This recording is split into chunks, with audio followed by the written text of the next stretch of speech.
अस्सलाम वालेकुम, कैसे हैं आप सब लोग। आज हम बना रहे हैं भिंडी। फ्राइड भिंडी की ये रेसिपी बहुत ही मज़ेदार बनती है। अगर ये रेसिपी आपको पसंद आए तो इसे लाइक और शेयर ज़रूर करें। और अगर मेरे चैनल पर आप नए हैं तो इसे सब्सक्राइब करना मत भूलें। यहाँ पर मैंने तकरीबन 800 ग्राम्स भिंडी ले ली है और इसको काटने के बाद ये 750 ग्राम्स के करीब रह जाएगी। तो सबसे पहले हमें भिंडी को धोना है बहुत अच्छे तरीके से, और धोने के बाद कुछ देर पहले आप इसे भिगो दें और उसके बाद धो लें। और धोने के बाद इसे किसी छन्नी वगैरह में निकाल कर रख दें ताकि इसका एक्सेस पानी निकल जाए। उसके बाद किसी डिश में इसे फैला दें। डिश में फैलाने के बाद ये ड्राई हो जाएगी, फिर हम इसे काटेंगे। यहाँ पर ये भिंडी तकरीबन ड्राई हो चुकी है, लेकिन मैं फिर भी इसे पेपर टावल की मदद से अच्छे तरीके से साफ़ कर रही हूँ, क्योंकि भिंडियों के ऊपर बहुत ज़्यादा गंदगी लगी हुई होती है। तो इसे बहुत अच्छे तरीके से साफ़ करना ज़रूरी है और फिर पकाने में भी बहुत आसानी हो जाती है। तो यहाँ पर भिंडियाँ तमाम ड्राई हो चुकी हैं, मैंने इन्हें साफ़ कर लिया है। अब मैं इनके छोटे छोटे पीसेस कर रही हूँ। ये पीसेस ना ही बहुत ज़्यादा बड़े हैं और ना ही बहुत ज़्यादा छोटे हैं।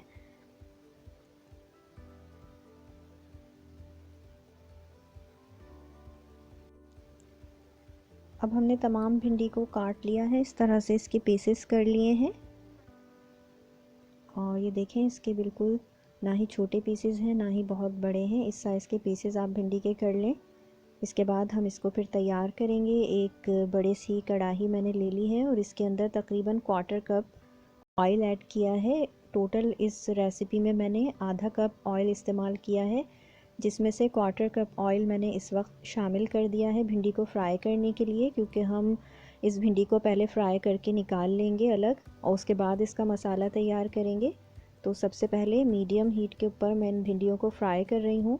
इस वक्त इसमें जितना भी लेस होगा वो तमाम इस तरह से करने से ख़त्म हो जाएगा।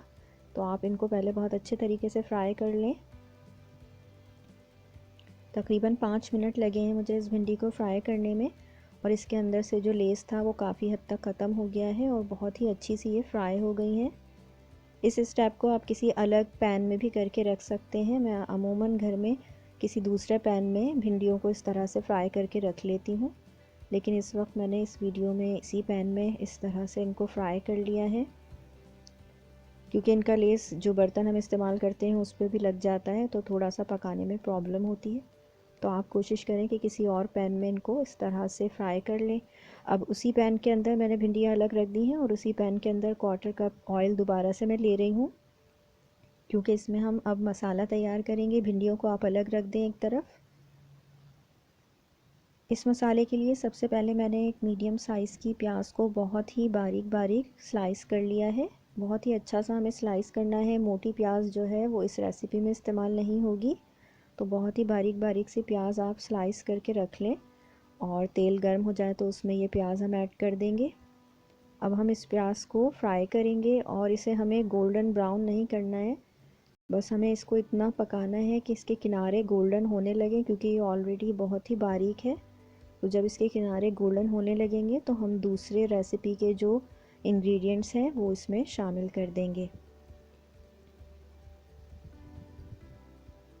ये देखिए 3 से 4 मिनट लगे हैं और इस तरह से प्याज के किनारे गोल्डन हो गए हैं। अब हम इसके अंदर 1 टीस्पून के करीब ज़ीरा डालेंगे और साथ ही मैंने यहाँ पर कड़ी पत्ते लिए हैं, 6 से 8 के करीब हैं ये, तो ये भी इसमें शामिल करेंगे। इस रेसिपी का सबसे मेन इंग्रेडिएंट ये कड़ी पत्ते ही हैं, क्योंकि इनकी बहुत ही अच्छी खुशबू आती है। तो अगर आपने पहले कभी इस तरह से भिंडी नहीं बनाई है तो इस रेसिपी को ज़रूर ट्राई करें।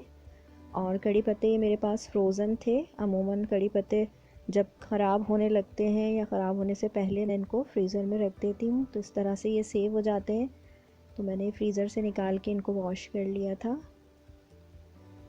अब जब खुशबू आने लगेगी ज़ीरे और कड़ी पत्ते की इस प्याज के साथ, तो हम इसके अंदर दूसरी चीज़ें शामिल करेंगे। सबसे पहले हम इसके अंदर अदरक लहसुन का पेस्ट शामिल करेंगे, 1 टेबल स्पून, और मीडियम हीट पर हम ये तमाम चीज़ों को पकाते रहेंगे। अदरक लहसुन शामिल करके हम इसे अच्छे तरीके से मिक्स करेंगे, और जब अदरक लहसुन इसमें अच्छे तरीके से मिक्स हो जाएगा और उसकी एक स्मेल सी जो आती है वो ख़त्म हो जाएगी, तो हम इसके अंदर फिर हल्दी शामिल करेंगे। मैंने यहाँ पर तकरीबन आधा टीस्पून के करीब हल्दी शामिल की है।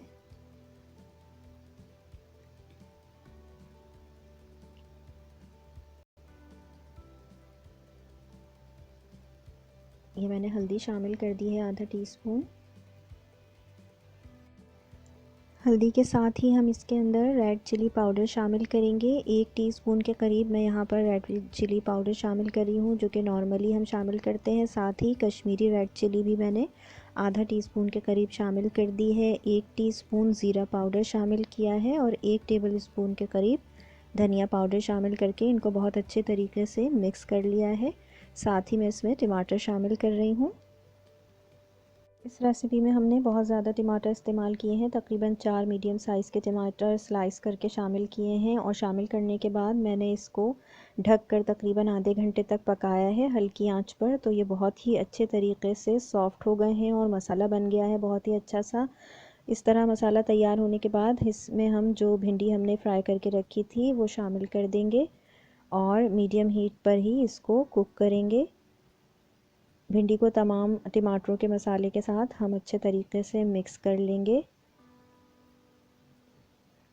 टमाटर के जो स्लाइसेस हमने किए थे उसकी वजह से इसके अंदर टमाटर के छिलके नज़र आ रहे हैं, तो वो हम अब निकाल लेंगे। अगर आप चाहें तो आप टमाटरों का पेस्ट बनाकर उनको ब्लांच कर लें पहले और फिर उनका छिलका उतार कर उनका पेस्ट बना लें, और इस तरह से भी आप टमाटरों को शामिल कर सकते हैं। मैंने स्लाइसेस बनाए थे टमाटर के, तो इसलिए इनके कुछ छिलके हैं जो कि हमें अब निकालने हैं। मैंने इनको अलग कर लिया है। ये देखें, टमाटरों के छिलके मैंने अलग कर लिए हैं क्योंकि ये बहुत बुरे लगते हैं। तो अभी अलग हो गए हैं और मसाला भी बहुत अच्छे तरीके से भिंडियों के साथ पक रहा है।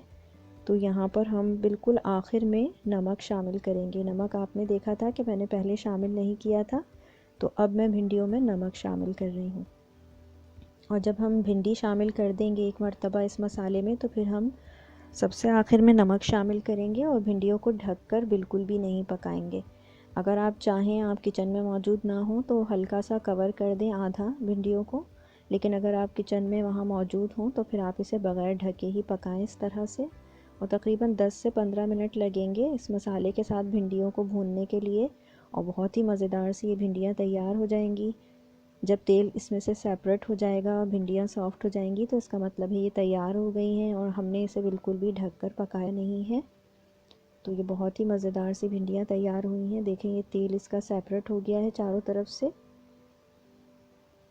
और बहुत ही मज़ेदार सी फ्राइड भिंडी तैयार हो गई है। इस रेसिपी को ज़रूर ट्राई करें और मुझे बताएं कि ये आपको कैसी लगी। आप मुझे इंस्टाग्राम, फेसबुक और ट्विटर पर भी फॉलो कर सकते हैं। मेरी रेसिपीज़ अगर आपको पसंद आती हों तो आप इन्हें लाइक और शेयर ज़रूर करें, और मेरे चैनल पर अगर आप फ़र्स्ट टाइम आए हैं तो इसे सब्सक्राइब कर लें। अपना ख्याल रखिएगा। अल्लाह हाफ़िज़।